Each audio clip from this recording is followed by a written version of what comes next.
with roughly half the attendance. Hmm. We are starting this session.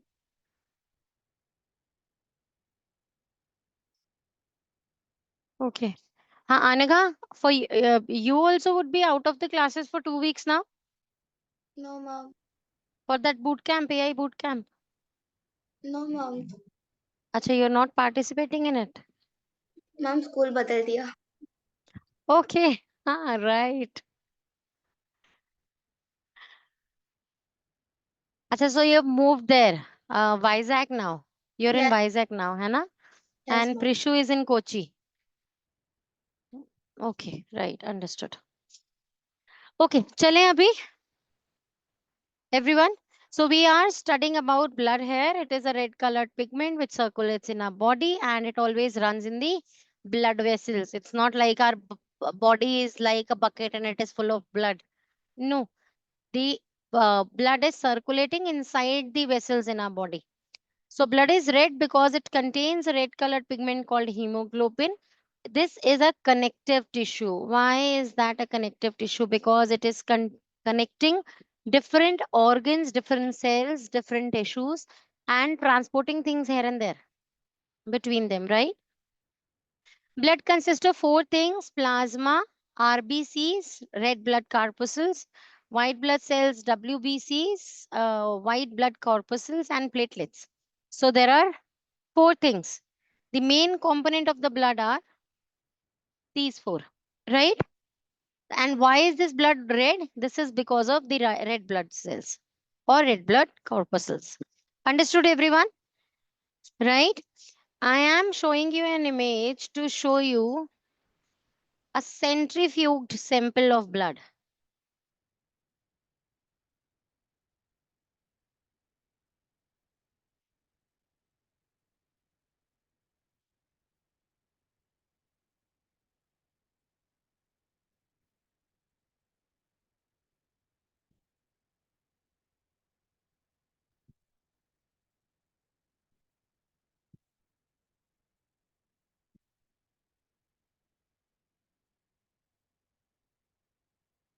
Right, everyone? Can you see it on screen? So see this, after you do centrifugation, do you know what is centrifugation, everyone? Yes, ma'am. When you put a thing into a machine called centrifuge and then you rotate it at a high speed, because of which uh, the lighter objects, the lighter constituent of a mixture comes up floating and the heavier things settle down. Okay. So herein in this is plasma. The lighter part coming on the top after centrifugation is plasma, containing proteins, ions, water, nutrients, waste, and gases together. Right? This this little piece that you see is white blood cells. Platelets together. So they are present least, right? And these are RBCs. So how would I explain you WBCs? They are very rare, but they are big in size. WBCs. They are small in size, but they are many in number. Understood or not, beta? So these four constituents, abhi yaad rahenge, memory mein set ho gaye. Draw this diagram quickly. This will help you learn what are the constituents of plasma. And in quantity, if you see, roughly there are two halves. Plasma is a little more than half of the complete blood sample. It's a little less than that, but white blood cells and platelets together, they are very less. Okay.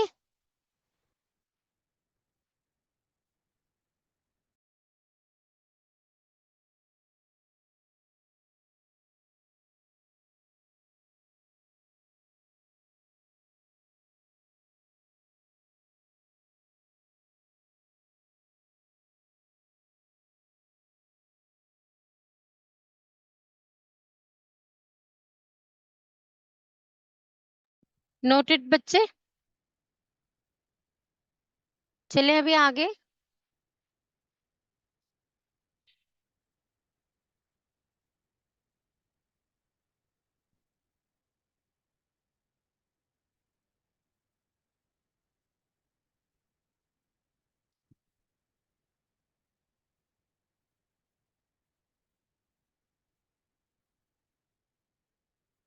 Right. So let us study about plasma. What is it? What is plasma? It's a liquid which is also called fluid matrix. So it is actually the matrix in which all the other cells are floating. So plasma is the liquid matrix, the fluid matrix, and it contains the three types of cells, RBCs, WBCs, and platelets floating in it. Understood, bache? So blood is actually a liquid or a fluid matrix called plasma with these three components floating in it. That is how you define blood. Understood or not? Clear or not? Yes.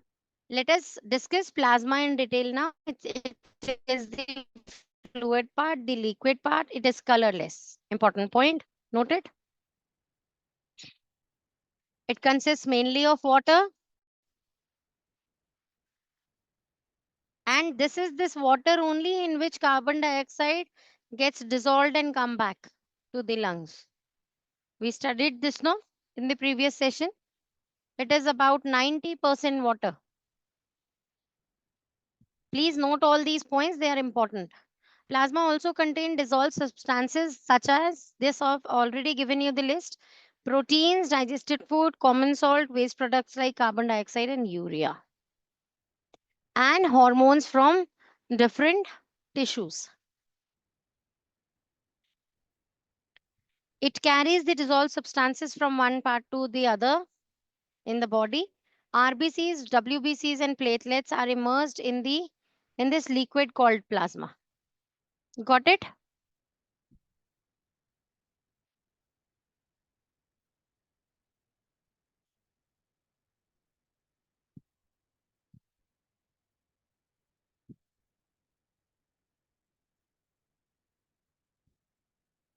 Now RBCs. RBCs are discoidal shape. Discoidal means like the button of your shirt. What shape are your buttons? They're disc shaped, no? So the same is RBCs, red blood cells. Discoidal. They are discoidal in shape. Right? So they are red in color. Why? Because they have got hemoglobin in it, which has got affinity for oxygen. This hemoglobin has got affinity for oxygen, because of which that carries oxygen. Hemoglobin carries oxygen in blood. Okay. It is actually the hemoglobin present in RBCs which carry oxygen in the body. Hemoglobin perform a very important function of carrying oxygen from lungs to the tissues. It also carries some of the carbon dioxide from body tissues to the lungs. Most of carbon dioxide is carried by plasma of blood in the dissolved form. Understood, everyone? So a little part of carbon dioxide also comes attached to the hemoglobin back to the lungs, but otherwise most of it comes dissolved in plasma. Agam, you're only looking at it, बेटा बाद में ये सब कुछ याद नहीं आएगा. बाद में जब assertion reasoning आएंगे ना बहुत minute से differences के साथ, then you'll have a hard time if you don't read it properly and make notes. They are circular in shape. Discoidal is a good word, better word. They do not have nuclei. Very important point. RBCs lack nuclei. They have to be made quickly because they do not live for very long. So like RBCs are continuously generated inside us, right? They don't have a very long lifespan. Each RBC can live for about 4 months only. So the blood RBC that is there inside your body right now, after 4 months, it will degenerate. Understood or not, beta? One reason for the short life of RBCs is that they do not have nuclei. So if they ask you the reason why is it short-lived, that is because it doesn't have nuclei.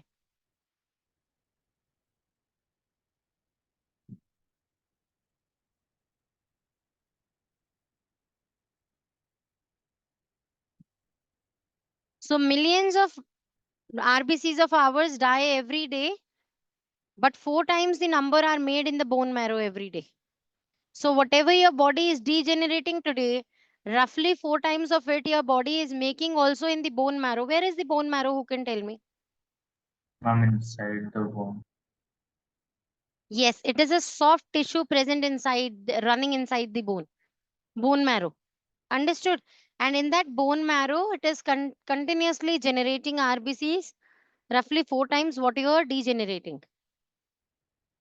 When we donate blood to save a life of a person, the loss of blood from the body can be made up very quickly within a day. So within a day, that blood is made up back in the body, whatever you have donated, right? This is because RBCs are made very fast in our bone marrow. Please note that most of the cells in the body blood are RBCs. So they are maximum in numbers out of the 4 constituents, right? Clear everyone or not? Next point. White blood cells fight infection and protect us from diseases. So they are warriors of our body. This is because white blood cells help to fight against germs and other foreign bodies which cause diseases. So there are two ways how our WBC, it's spherical in structure, like a big round ball WBCs are, and they actually kill germs by 2 methods. One is by engulfing them. They engulf them. And another is throwing up chemicals on them, producing antibodies, throwing chemicals on that. Understood, bache, or not?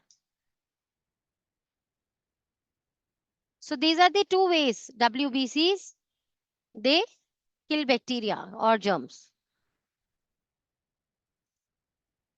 So blood are this white blood cells, they make chemicals which are known as antibodies to fight against infections. In other words, white blood cells manufacture antibodies which are responsible for providing immunity in our body, due to which we are protected from the diseases. They are thus called soldiers of our body. And this is because they protect us from the attack of disease causing germs. Understood everyone or not? They are spherical in shape or sometimes irregular also. All white blood cells have nucleus, though the shape of the nucleus is different in different types of white blood cells. Understood or not? They are smaller in number than in red cells, but bigger in size. So the size is big.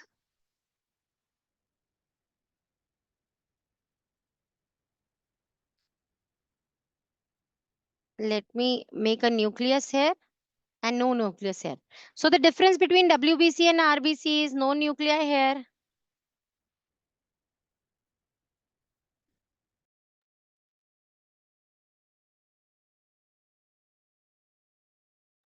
Excuse me, ma'am.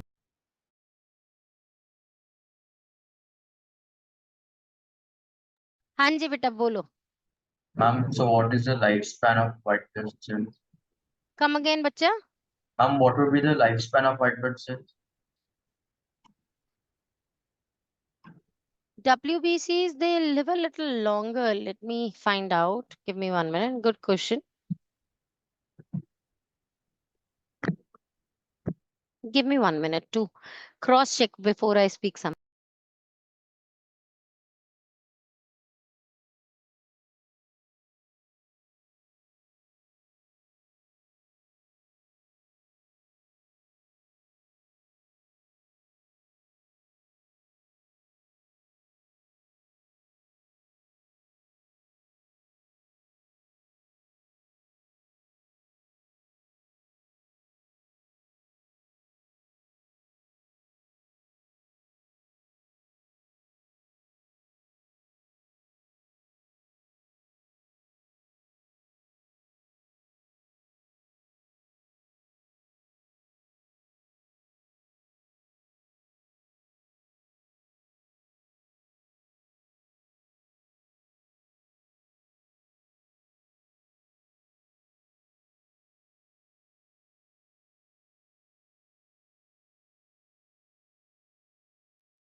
So it is giving quite a different answer, like different answers. One is saying WBCs, they live for around 1 to 3 days.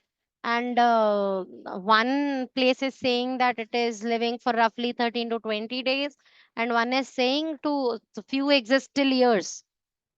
So human RBCs, how does it work? I will have to recollect. It's been quite a long we have studied about it, so I'll go deeper into that and find out for you, Agam.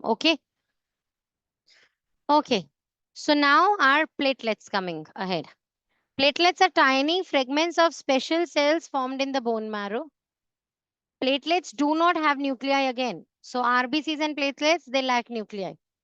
And they help in coagulation of blood.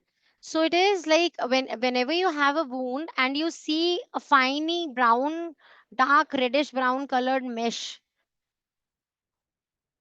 formed, that is because of platelets in the blood.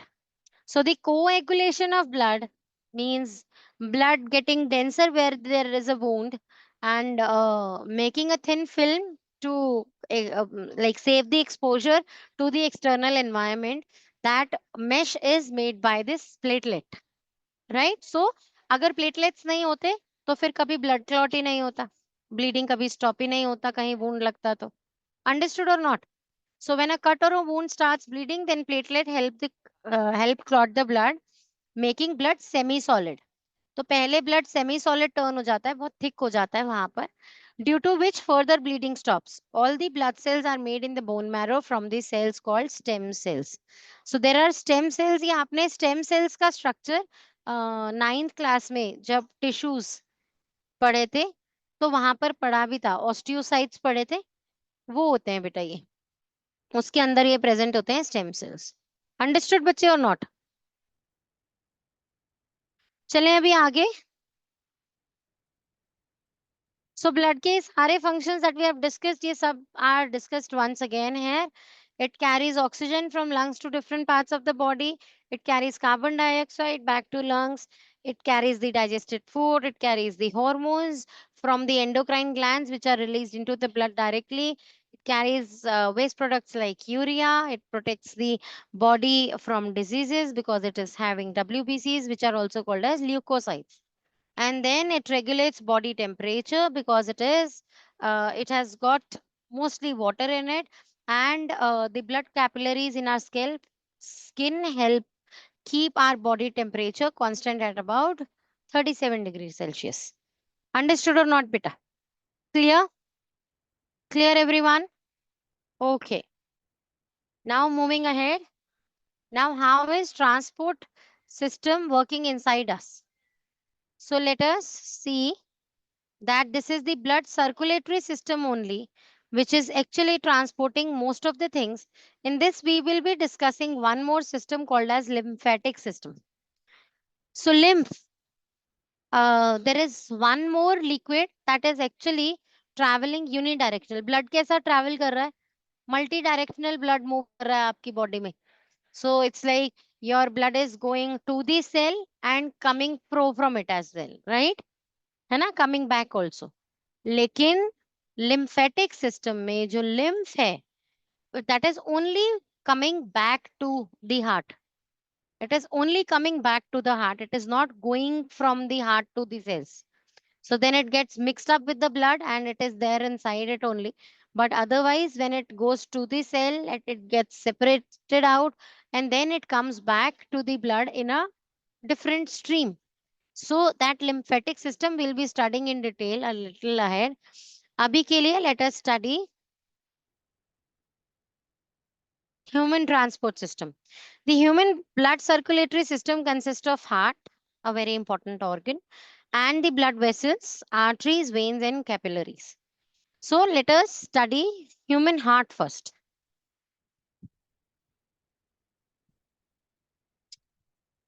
Right, bache. So this is the structure of human heart. I will explain this to you first.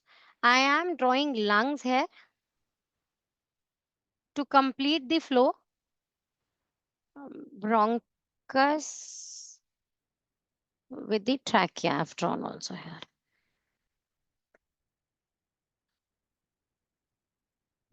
ठीक है. Now what is happening here? ध्यान से सुनो बच्चे. I will start the story from lungs. So there are vessels coming from lungs into the heart. Why would the blood leave lungs and go to an organ, pumping organ? Heart is just a pump, no? Like motor pump we have at homes. The water stream which has slowed down while it is being supplied to your home. If you want to get it speedier and get onto the second floor or the water tank lying up there on the third floor, fourth floor, you use a motor pump, right? And that motor pump make the liquid speedier and flows it ahead. So it's just a pump. Likewise, we have got a pump inside our heart, inside our body, that is heart. हाँ, मेरा दिल ये कर रहा है, दिल वो कर रहा है, ऐसा करके दिल कुछ नहीं करता है, बेचारा बेचारा सिर्फ पंप करता है. दिल कुछ नहीं कह सकता है, कोई इमोशंस नहीं है इसके अंदर. It is just a pumping organ. Okay, तो अभी कोई लिक्विड लंग्स में से निकलकर हार्ट में क्यों आएगा? Ma'am, to पंपिंग ऑर्गन के transfer. पास, yes, to get speed so that it can be spread around the body, right? So अभी जो blood lung से आ रहा है, of course ideally that should be oxygenated blood, right? और lungs के पास blood गया ही क्यों था? ऑक्सीजन लेने गया था, वहां से ऑक्सीजन कैरी करके आ रहा है. तो ये जो ऑक्सीजनेटेड ब्लड है, ये ऑक्सीजन वाला ब्लड, ये क्या करता है? ये यहां से एंटर कर जाता है हार्ट के अंदर. अच्छा, मैं एक और आपको बात बताती हूँ. आप कभी भी ध्यान से देखना, ये बात अक्सर बच्चे एग्जाम में गलत करके आते हैं, इसीलिए बहुत अच्छे से समझा रही हूँ, याद रखो.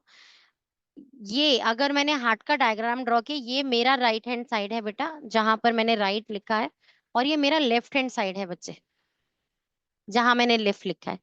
लेकिन to my right is written left atrium and left ventricle. Why is that so? ऐसा क्यों है?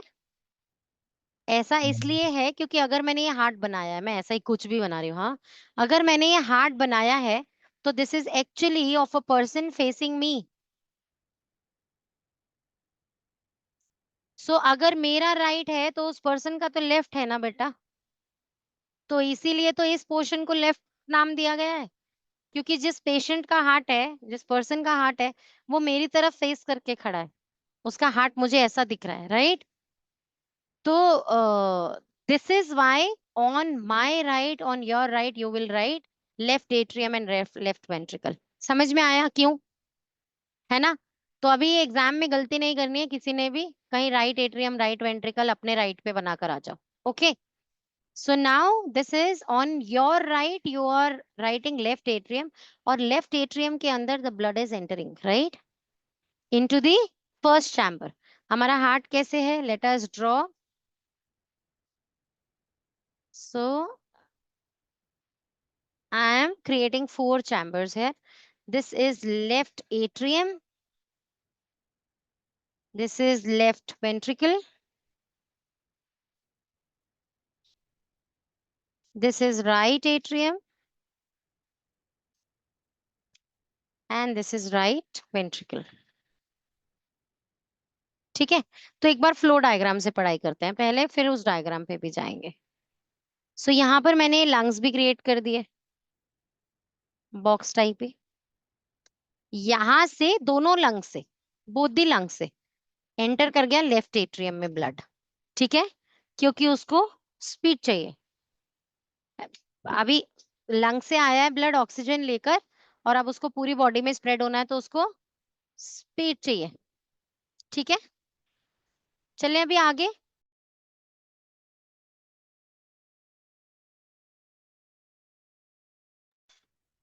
अभी अब क्या हो जाएगा? लेफ्ट एट्रियम से अब जो ब्लड है दैट विल बी, क्योंकि ये पूरा चैम्बर फुल हो जाएगा ना, जब ये पूरा चैम्बर फुल हो जाएगा तो क्या होगा? ब्लड नीचे की तरफ पास कर जाएगा into left ventricle. From where? From these valves. अभी ये वॉल्स, बाइकस्पिड ट्राइकस्पिड वॉल्स, अभी इन पे बात करेंगे डिटेल में. ठीक है, so from these walls atrium के बाद ब्लड कहाँ जा रहा है? वेंट्रिकल में जा रहा है.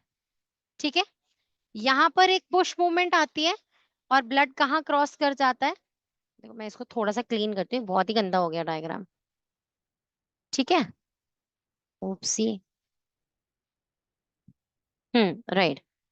तो अभी यहां से वेंट्रिकल में आया, जब यहां से एक पुश मिला, स्क्वीजी मूवमेंट हुआ यहाँ पर, तो ब्लड कैन रश बैकवर्ड्स, यहाँ पर भी जा सकता है ब्लड और यहाँ पर भी जा सकता है, जो भी ओपन एंडिंग्स मिलेंगी।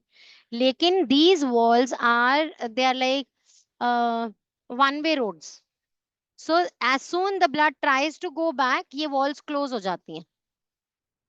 तो ये वॉल्व्स बैकफ्लो प्रिवेंट करती हैं ब्लड का, और ब्लड स्क्वीजो मूवमेंट के बाद यहां से मेन आयोटा, मेन आर्टरी में निकल जाता है।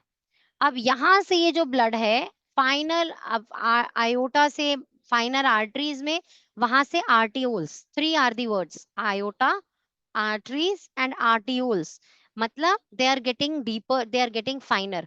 पहली thick ones are aorta, the main ones coming out of the heart, वो आगे डिस्ट्रीब्यूटरी की तरह आगे फाइनर चेन्स में डिवाइड हो जाएंगी, those are called as arteries. And then arteries बहुत फाइन लाइंस में चेंज हो जाएंगी, जिसे कहेंगे आर्टियोल्स। और ये जो आर्टियोल्स हैं then they will be changed into capillaries inside the cell, वहां कैपिलरीज होंगी, और कैपिलरीज वापस रीयूनाइट होंगी और क्या बन जाएंगी, वेन्स। यही सेम वेन्स की भी हायरार्की होती है। ठीक है, अभी उस पर डिस्कस करते हैं। तो मैं यहाँ एक सेल बना देती हूँ which is actually looking for oxygen, so that वो ऑक्सीडेशन कर सके और ग्लूकोज को बर्न अवे करके उसमें से एनर्जी निकाल सके, राइट। तो यहाँ पर oxygen is supplied O2, now here made is CO2 from the capillaries, veins में आते हुए ये CO2 जो है वापस, मैं ना अच्छा इसका कलर चेंज कर देती हूँ। अब ये जो ब्लड है, ये देखो दो रास्ते हैं यहाँ पर, that is called as vena cava, और ये एक्चुअली इस तरीके से डिवाइडेड है, ये ऐसे, one is the upper one is superior vena केवा, the lower one is inferior vena केवा, सुपीरियर वेना केवा एंड इंफीरियर वेना केवा। सुपीरियर वेना केवा में आपकी बॉडी के शोल्डर लेवल से ऊपर जो ब्लड आ रहा है ना वेन्स में से, वो सुपीरियर वेना केवा से हार्ट में जाता है, और जो ब्लड आपके शोल्डर लेवल से नीचे, हार्ट के लेवल से नीचे से आ रहा है, वो इंफीरियर वेना केवा से हार्ट के अंदर एंटर कर जाता है। लेकिन ये पहले सुपीरियर और इंफीरियर वेना केवा ये एक मेन वेन में कंबाइन हो जाती है, वेना केवा, और वो एम्प्टी आउट करती है into the right atrium. Understood और नॉट, क्लियर और नॉट एवरीवन। तो ये गंदा हो गया, यहाँ से मैं इसका डिफरेंशिएशन हटा देती हूँ, ये समझा दिया मैंने आपको। तो अब यहाँ पर मेन वेन में finally the deoxygenated blood carrying carbon dioxide, right, deoxygenated blood is mostly rich in carbon dioxide. अब ये जो ब्लड है, the similar function like the left half, यहाँ पर भी ब्लड जब इकट्ठा हो जाता है then it goes into the ventricle chamber, और ये वेंट्रिकल चैम्बर में जब स्क्वीजो मूवमेंट आता है तो it is taken out from the pulmonary artery, right, और pulmonary artery से दोनों lungs को जो है फाइनली फिर डीऑक्सीजनेटेड ब्लड चला जाता है। अंडरस्टूड और नॉट। अभी यहाँ पर हमें एक नाम देखना है ध्यान से, इसको क्लीन करके समझाती हूँ। देखो यहाँ पर is the name pulmonary when and यहाँ पर is the name pulmonary artery. What is the meaning of this word pulmonary? Pulmonary word का मतलब होता है लंग्स। तो अगर हम कहते हैं किसी को लंग डिसऑर्डर है तो उसे डॉक्टर्स कैसे कहते हैं? डॉक्टर्स उसे कहते हैं पल्मनरी डिसऑर्डर है ना। तो pulmonary in science means lungs. तो जब हम लंग्स, देखो अभी रुको, मुझे पहले एक बार लंग्स बनाने दो यहाँ पर।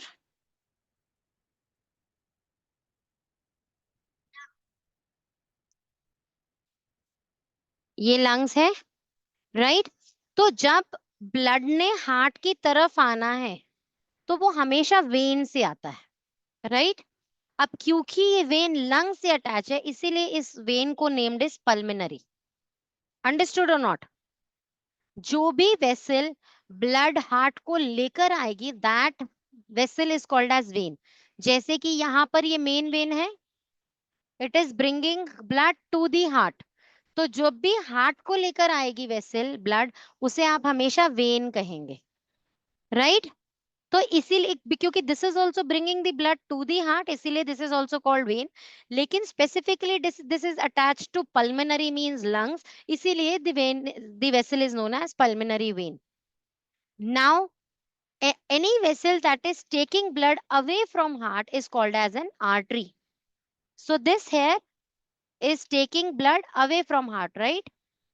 So this is called as artery, main artery, which is aorta, right? A very thick one, which will which will further distribute into finer ones, which are called as arteries later. Okay. So taking away from blood, that is why this is named as artery, and this is carrying oxygenated blood, right? Because this has come from the lungs, no? So of course, oxygenated one. Now this vessel is carrying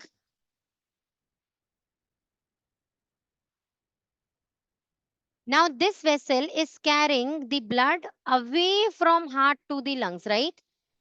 Now, what would I call it?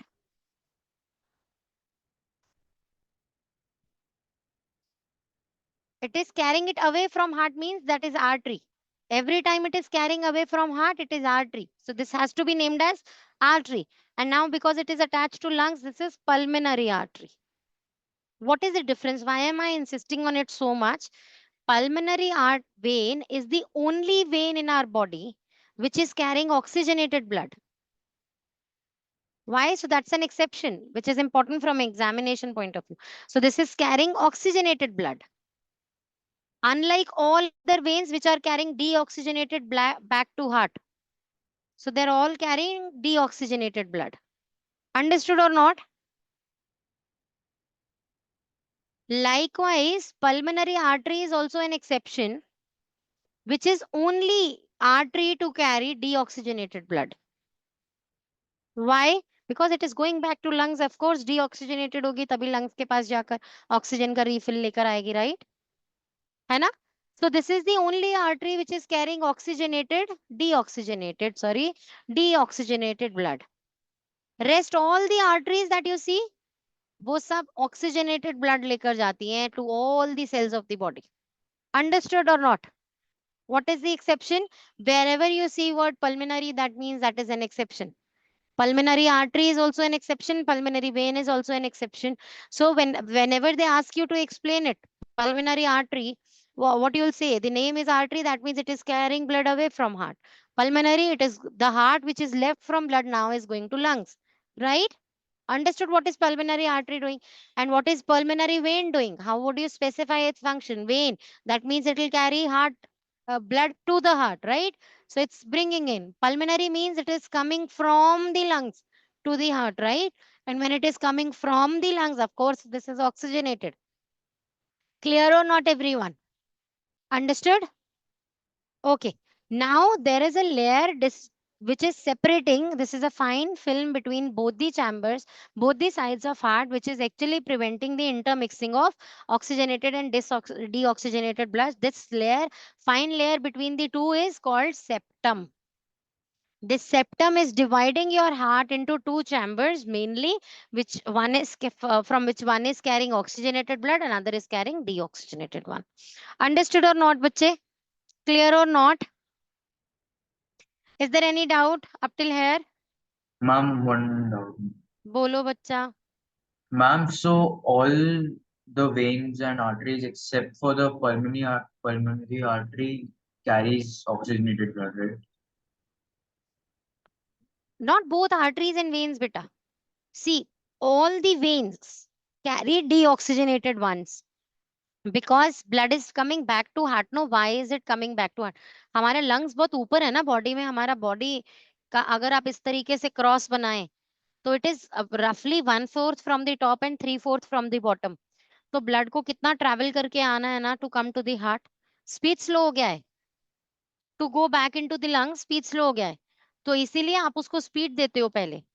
Heart अपनी journey, blood अपनी journey कैसे complete करता है? If you start the journey from lungs to lungs, हम ऐसे journey count कर रहे हैं कि लंग्स से स्टार्ट हुआ है ब्लड, ऑक्सीजन रिच ब्लड है, ये आया हार्ट में, ये एट्रियम में, वेंट्रिकल में, आयोटा में, किसी एक सेल में चला गया. मैं यहाँ पर वो सेल ड्रॉ कर देती हूँ, ठीक है? यहाँ वो सेल में चला गया, अब क्या हो जाएगा, अब वो डीऑक्सीजनेटेड हो जाएगा। यहाँ से वो ब्लड मेन वेन में, एट्रियम में, वेंट्रिकल में, पल्मोनरी आर्टरी में, और यहाँ से चला गया वापस लंग्स के पास। तो लंग टू लंग जाने के लिए आप देखो उसने 2 बार हार्ट को क्रॉस किया है। इसीलिए human circulatory system is double circulatory system. Heart 2 bar blood में आता, ब्लड 2 बार हार्ट में आता है टू कंप्लीट इट साइकिल। वापस लंग्स में आने के लिए उसको अपना साइकिल कंप्लीट करने के लिए 2 बार हार्ट से निकलना है, और वो भी दोनों डिफरेंट चैम्बर से। इसीलिए human heart is called as double circulation system. Okay, clear है ये सबको? अभी कोई और प्रॉब्लम अभी तक? ले लो जो पॉइंट्स इसमें से जल्दी से पिक करने हैं फटाफट से, जो जॉट डाउन करना है करो। टिल देन मैं एक और डायग्राम आपके लिए निकालती हूँ to explain you one thing मोर।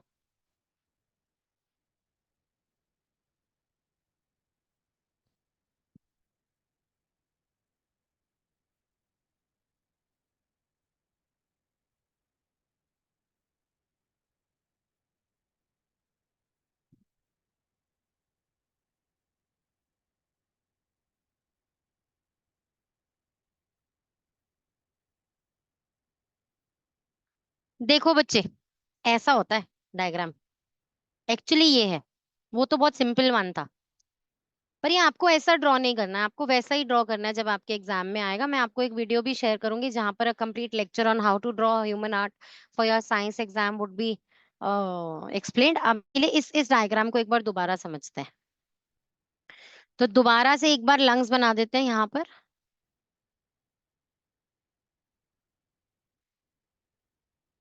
ये हमारे लंग्स हैं। लंग्स हार्ट के ऊपर नहीं होते, heart is embedded there in the lungs, उन्हीं के बीच में ही लगा होता है। ठीक है, ओके। सो अभी इस स्ट्रक्चर को देखते हैं यहाँ पर। तो यहाँ से क्या हुआ, हार्ट ब्लड, मैं पहले ब्लड को रेड कलर का बना रही हूँ बेटा, प्लीज ऐसा होता नहीं है कि रेड और ब्लू हो जाए, हल्का सा कलर में डिफरेंस है, एक डीप रेड है, एक टोमेटो रेड टाइप एक रेड है।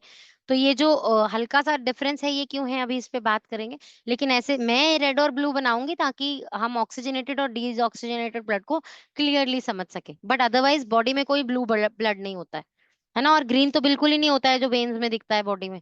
तो सोचो कहीं ग्रीन कलर का भी ब्लड है, हम एलियंस नहीं है, कोई ग्रीन कलर का ब्लड नहीं होता है। ओके, अच्छा अभी यहाँ पर देखते हैं इसको क्या हो रहा है। यहाँ पर लंग्स से जो ब्लड है वो आया और वो कहाँ चला गया, वो जाना है पल्मोनरी आर्टरी में। तो ये 2 वेसल्स क्यों है, एक इधर से है एक इधर से है, क्या हो रहा है ये?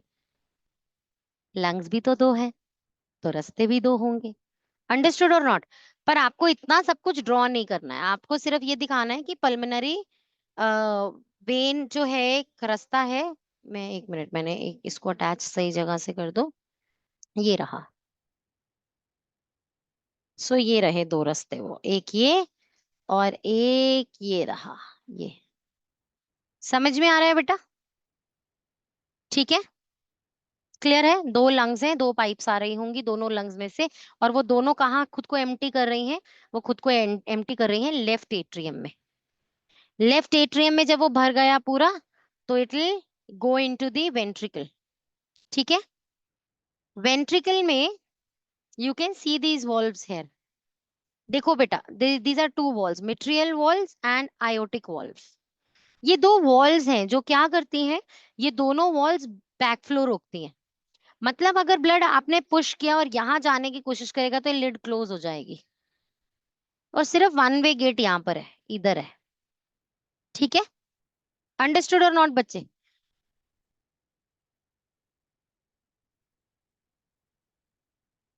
नोट कर लिया? ये वॉल्व्स हैं जहां पर ब्लड इधर वन वे एंट्री कर रहा है, और यहां से ब्लड जो है क्योंकि ऑक्सीजनेटेड है तो आयोटा में आया, और आयोटा से ये रही बेटा वो आर्टरीज जो मैंने आपको बताया था।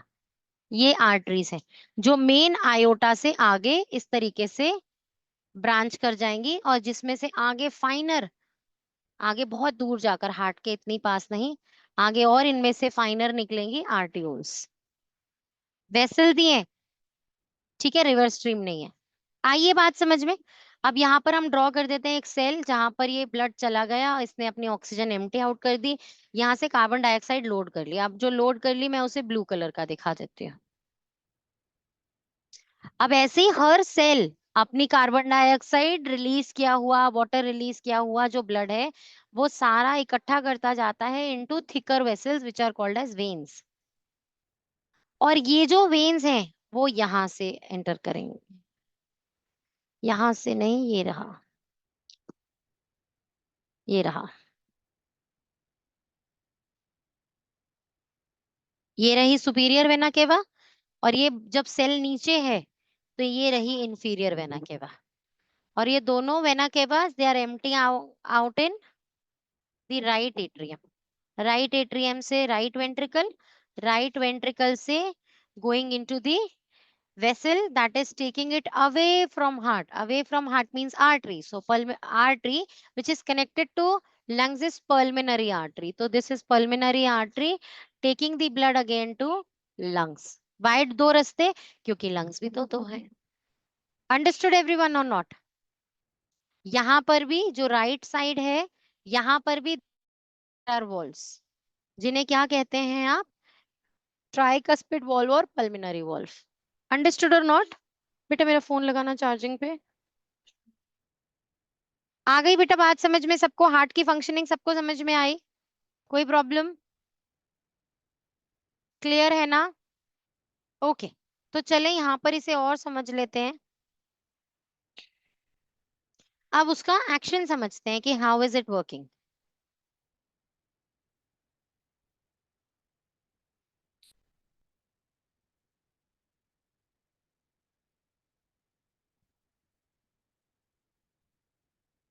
यहाँ से फंक्शन शुरू करते हैं। The job of a heart is to pump blood around our body. All the atria and ventricles of the heart contract and relax. तो उनमें कॉन्ट्रैक्शन और एक्सपेंशन हो रहा होता है at appropriate time and make the heart behave like a pump. तो atrium में और वेंट्रिकल्स में rhythmic rhythmic you should say rhythmic contraction और रिलैक्सेशन होता है, जिसकी वजह से हार्ट बीट क्रिएट होती है। ठीक है? Since ventricles have to pump blood into various organs with high pressure, that is why the arteries are thick walled.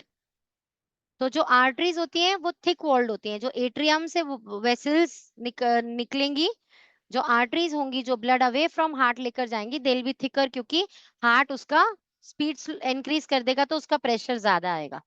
Right? एक और चीज, जैसा आपने अनियन के बीच में फिल्म देखा है ना, देखा है अनियन की दो लेयर्स बीच में फाइन फिल्म होती है, that fine film is present on covering our heart filled with a fluid called as pericardium. एक पेरिकार्डियम एक लेयर होती है हार्ट को कवर करती हुई, जिसके अंदर एक पेरिकार्डियल फ्लूइड फ्लो कर रहा होता है। उसका काम क्या है? हार्ट को शॉक से बचाना। अब इतनी सॉफ्ट मशीन है, कोई भी एक तार निकल नुकल जाएगा तो प्रॉब्लम हो जाएगी ना बॉडी के लिए बहुत। तो इसीलिए उसको जर्क फ्री किया हुआ है। और जर्क फ्री कैसा किया हुआ है? वो एक ऐसे पॉलिथीन में पैक्ड है जिसके अंदर फ्लूइड फिल्ड है। तो अब वो जो उसके बीच में फ्लूइड फील्ड है, वो एक्चुअली उसे जर्क प्रूफ बना रहा है। जैसे मान लो आप हाई जंप करते हो, जंप्स कर रहे हो, है ना, और उसमें आपके हार्ट को जर्क्स लग रहे हैं, लेकिन जो फ्लूइड होगा that will absorb the shock, the jerk, और वो हार्ट को वो कन्वे होने नहीं देगा। ठीक है? So what is the function of pericardium? It makes heart kind of shock proof, कि उसके ऊपर वो उसका जर्क फील नहीं होता। ठीक है? The chambers of the heart are separated by a partition called septum. Why is this there? Because ये intermixing of oxygenated and deoxygenated blood जो है वो prevent कर रहा है। ठीक है बच्चे? अच्छा, अब आगे देखते हैं। Arteries, veins and capillaries are kind of thin pipes through which blood flows in the body. Arteries, veins and capillaries are called blood vessels. Arteries are thick walled क्योंकि वो away from heart लेकर जाती हैं blood, और वो high pressure blood लेकर जा रही होती है। ठीक है? तो और वेन्स जो है वो थिन वॉल्ड होती हैं।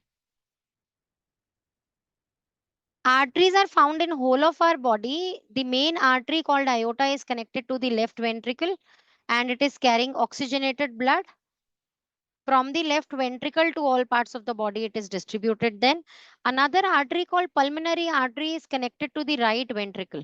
So there is one vessel which is taking blood away from heart, that is called as pulmonary artery, which is the only vessel to only artery to carry deoxygenated blood, because it is going to lungs, of course. So of course that has to be deoxygenated. Now capillaries are very finely thin walled, and they also are actually there at the site, at the cellular site, and extremely narrow tubes. कितनी narrow? Like your hair. जितने आपके hair narrow है, उतना narrow tubes are capillaries. ये arteries और veins के बीच का connection है. देखो ये आर्टरी है, ये वेन है, इनके बीच में this फाइनर network of interconnection is capillaries. Understood और नॉट बच्चे?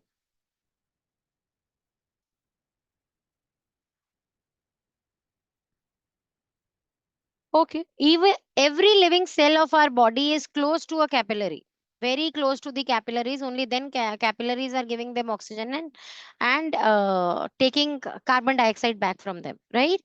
The walls of capillaries.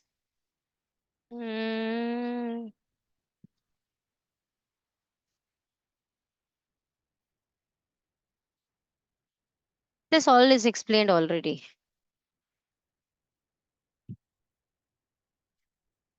Now veins are thin walled. I've already told you this. They do not need thick walls. Why? Because उनके पास तक जाने तक तो blood slow हो चुका है ना. Because blood flowing through them is no longer under high pressure. वो तो cells के पास आकर slow down हो चुका है ना. Veins have walls in them which allow the blood in them to flow in only one direction. So अभी कैसे देखो, जैसे मैं आपको बताती हूँ. If this is your foot, इससे अच्छा फुट नहीं आता मुझे बनाना, पता नहीं क्या बना दिया मैंने, बट ठीक है. यहाँ से हार्ट के पास आना है ब्लड ने, वेन्स में से, ठीक है. तो अब ये तो कितना ऊपर एंटी ग्रेविटी मूवमेंट है ये तो भाई, against the gravity we need to move. तो कैसा अब ब्लड बेचारा ऊपर जाएगा, नीचे नहीं गिर जाएगा वापस ग्रेविटी के इम्पैक्ट में, फिर ऊपर जाएगा नीचे नहीं गिर जाएगा. तो इसीलिए वेन्स कैसी होती हैं, उनके अंदर ना वन वे ओपनिंग्स है ऐसे. तो ब्लड ऊपर तो जाएगा लेकिन वापस नहीं आ पाएगा, क्योंकि जैसे ही वापस आएगा ये वन वे गेट क्लोज हो जाएगा. तो ब्लड को सिर्फ एक डायरेक्शन में मूवमेंट के लिए the entire veins have got valves, और हार्ट में आर्टरीज में कोई वॉल्व्स की जरूरत ही नहीं है, क्योंकि वहां तो हाई प्रेशर है, वो तो जाएगा ही एक डायरेक्शन में. जब प्रेशर से आ रही है चीज, तो आ रही है बेटा बात समझ में कि नहीं आ रही है ना? ओके. नाउ वेन्स भी हमारी पूरी बॉडी में है. Now pulmonary vein is connected to the left atrium. This we have already discussed. ये पल्मोनरी वेन क्योंकि टू दी हार्ट मूवमेंट होनी है और ये लंग से आ रहा है, इसीलिए this is the only vein which is carrying oxygenated blood. ठीक है. ये सब आके superior vena cava, inferior vena cava, they combine into a main vein called as vena cava, जहां से deoxygenated blood is given to the heart, given the speed, it comes out and from there it goes to the lungs for the oxygen refueling again. Understood बच्चे और not? अब हमारी जो arteries होती है ना, वो बड़ी डीप साइटेड होती है. हमारी बॉडी ने उन्हें बहुत अच्छे से प्रोटेक्ट करके रखा हुआ है, क्योंकि ऑक्सीजन रिच ब्लड है उसमें. तो जो आपको आपके हैंड पे ग्रीन ग्रीन वेसल्स दिख रही है ना बेटा, वो एक्चुअली क्या है? वो वेन्स हैं. वो ब्लड हार्ट को लेकर जा रही हैं बेटा, और हार्ट से ब्लड लाने वाली हैं रेड वंस, जो कि आर्टरीज हैं. ये आर्टरीज हैं और ये वेन्स हैं, राइट? तो जो वो बच्चे बड़े समझदार बनते हैं, वो क्या करते हैं, वो ये वेसल काट लेते हैं. This will lead to a very painful death, क्योंकि इसमें टाइम लगेगा और इतना डीप आप पहुंच नहीं पाओगे, बॉडी आपको अलाउ ही नहीं करेगी इतना डीप पहुंचने को.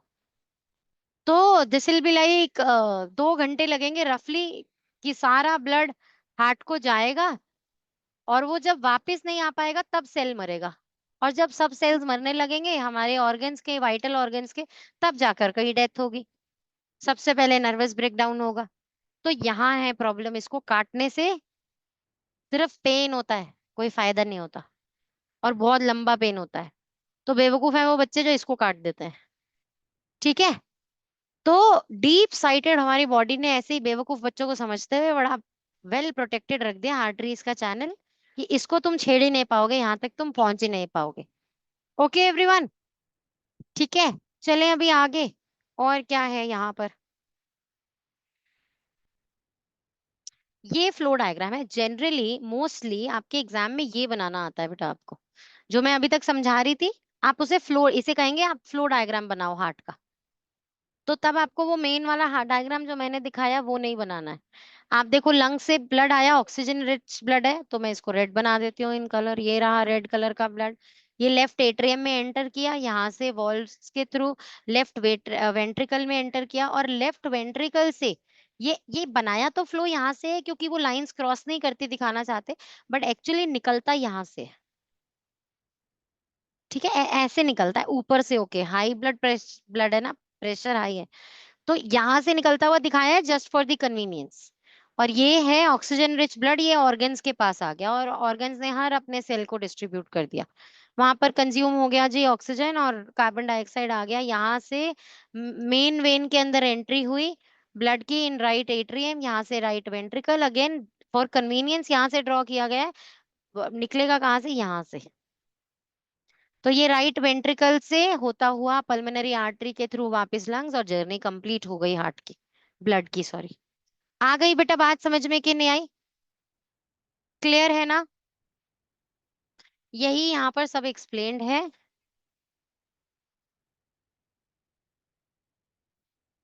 चलो आप समझते हैं, ये जो रिदमिक मूवमेंट होती है, जिसे हम हिंदी में धक धक, इंग्लिश में लब डब कहते हैं। लब dub, how is this movement created? ये कैसे होती है लब dub movement? Rhythmic movement heart कैसे क्रिएट करता है?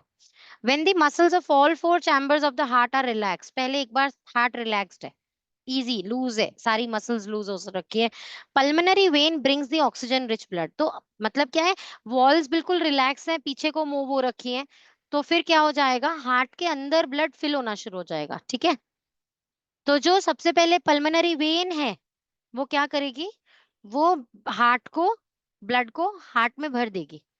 तो सबसे पहले हार्ट फिल होना शुरू होता है जब हार्ट रिलैक्स करता है, तो right.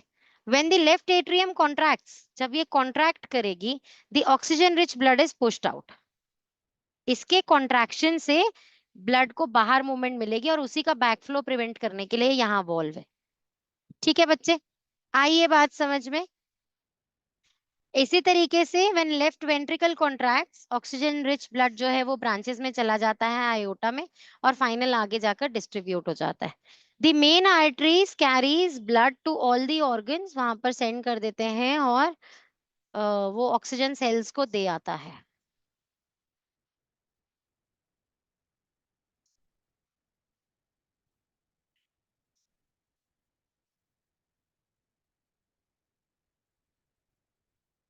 Then the blood gives the oxygen brings carbon dioxide back, और वो मेन वेन से जो है वो डीऑक्सीजनेटेड ब्लड राइट एट्रियम में एंटर कर जाता है। When the right atrium contracts, अब जब राइट एट्रियम कॉन्ट्रैक्ट करेगा तो वो राइट वेंट्रिकल में जाएगा। See the right atrium is contracting to give the blood to right ventricle, and when the right ventricle contracts, तब जो ब्लड है वो आगे एंटर कर जाएगा into the vessel carrying it to the lungs. Understood और नॉट बच्चे? आइए बात समझ में।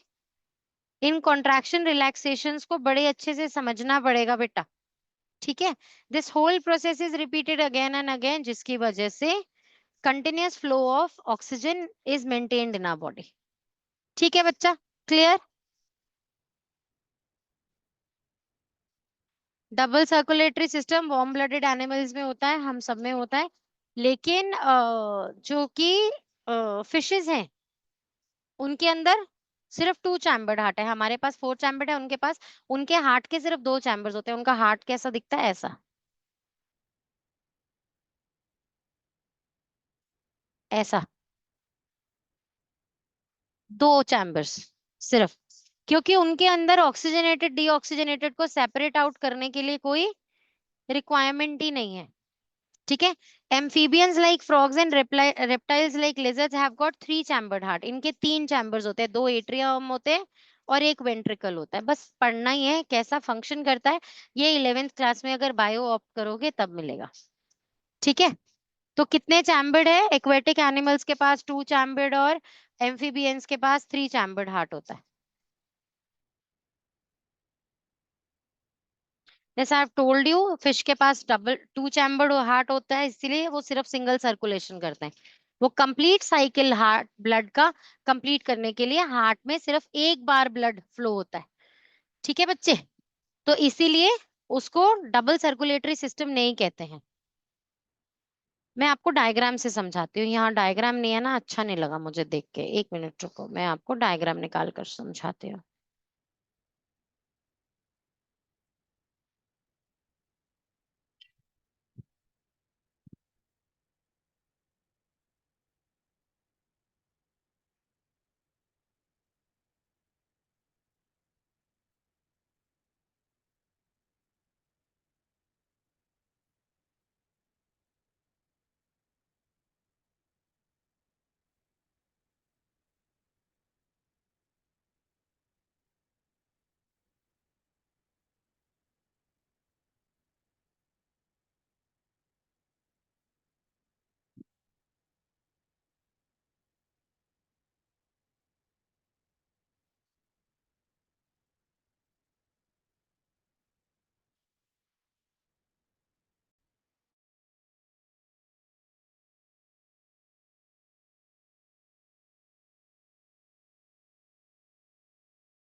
Ma'am, you're muted. अरे यार बेटू, पहले बताते ना, मैंने कितना सब कुछ एक्सप्लेन कर दिया. और सब देखना कैसे हंस रहे हो, ये कोई बात होती है? बताओ तो मैं कि म्यूट हूँ, ये तो कोई बात नहीं होती. पर मेरे डायग्राम से तो समझ में आया होगा. ओहो, क्या बच्चों, फिर से सुनो और समझो. यहाँ पर गिल्स हैं. गिल्स के पास आया डीऑक्सीजनेटेड ब्लड और उसने कार्बन डाइऑक्साइड लोड कर ली. और वो सॉरी ऑक्सीजन लोड कर ली. ऑक्सीजन लोड करके पूरे बॉडी को डिस्ट्रीब्यूट किया. वहां पर उसने ऑक्सीजन एम्प्टी आउट कर दी और कार्बन डाइऑक्साइड रिलीज की. बाय प्रोडक्ट बना. और ये रहा हार्ट. हार्ट से होते हुए पंप होकर फिर से गिल्स के पास. तो देखो, गिल्स टू गिल्स जो ब्रीदिंग ऑर्गन है, जो सप्लाई कर रहा है, गैसियस एक्सचेंज को अलाउ कर रहा है, उसके पास आने के लिए ब्लड सिर्फ एक ही बार हार्ट से क्रॉस हुआ, इसीलिए it is single circulatory system. और दूसरे डायग्राम में मैं आपको ये दिखाना चाह रही थी. देखो, ये रहा फिश का हार्ट, एट्रियम, वेंट्रिकल. ठीक है. अब मैंने देखो आपको एक और चीज दिखाती हूँ. यहाँ पर ये देखो, इस तरीके से. आ रही है बेटा बात समझ में कि नहीं आ रही? This is how the blood flows. Okay, चलिए अभी आगे.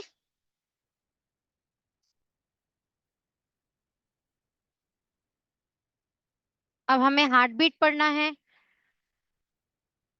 पर आज के लिए बस कर सकते हैं, है ना. हार्ट बीट्स पढ़ो, मैंने वैसे ही ये मोस्टली एक्सप्लेन कर दिया है, सिर्फ नंबर बताएंगे, साथ में बताएंगे बढ़ जाएगी जब आप एक्सरसाइज कर रहे होगे तो कितना मैक्सिमम हो सकता है, कितना मिनिमम हो सकता है, वो सब एक्सप्लेन्ड है. पल्स क्या होती है? Pulse pulse is important. Pulse we'll discuss in the next class. एक बार अपनी जो लेटेस्ट लखमीर सिंह है ना, मुझे उसमें देखकर भी बताना कि किस डेप्थ तक ये एक्सप्लेन्ड है. ब्लड प्रेशर, सिस्टोलिक, डायस्टोलिक, ये सब बहुत इंपॉर्टेंट है, ये नेक्स्ट क्लास में पढ़ेंगे. आज के लिए बेटा इतना ही. ह्यूमन हार्ट कवर हो गया, फिश एम्फीबियन डिस्कस हो गई, तो ह्यूमन हार्ट खत्म है. पल्स रेट से हम लोग नेक्स्ट क्लास में बात करेंगे. ठीक है. ओके एवरीवन, बाय बाय बच्चा लोग. Thank you, ma'am. Bye, ma'am. Thank you, ma'am. Bye. Bye बच्चे.